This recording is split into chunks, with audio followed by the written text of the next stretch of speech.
Lina was 10 years old when she first heard the stories of Mama Ghoul. Whispers of the creature drifted through the village like cold wind, always carried by the old folks who sat under the shade of the fig tree near the well.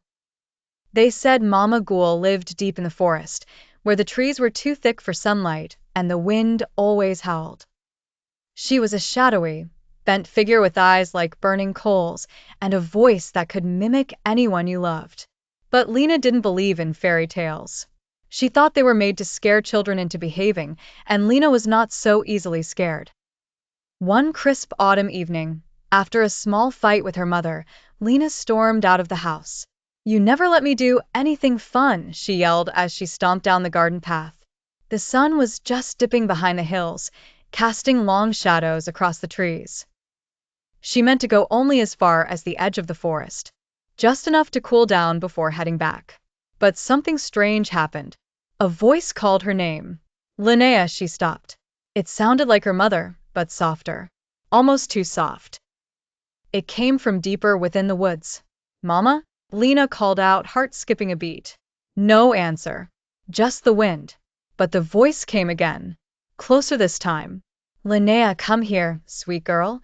Without thinking, Lina stepped past the trees. The air grew colder. The light dimmed. She walked and walked until everything around her was unfamiliar.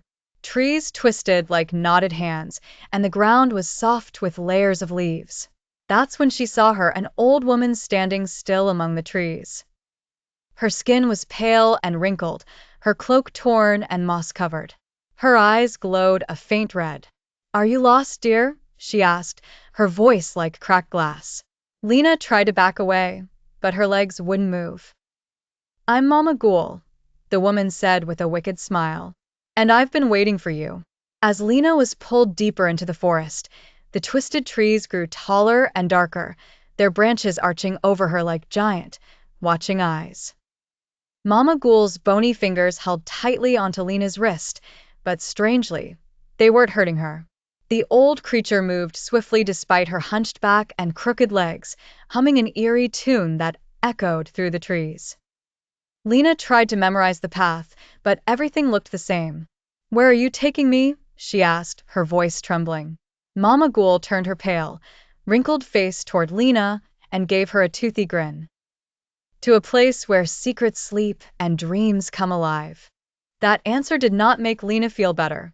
Soon, they arrived at a strange clearing where the trees circled a small cottage made of blackened wood and windows covered in thick vines.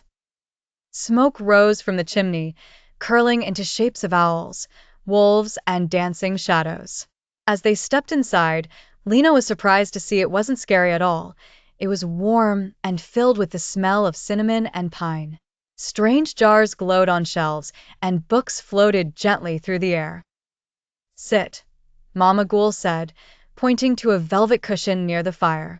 Lina obeyed. "I didn't bring you here to hurt you," Mama Ghoul said at last. "I brought you because you are one of us." Lina blinked. "One of who?"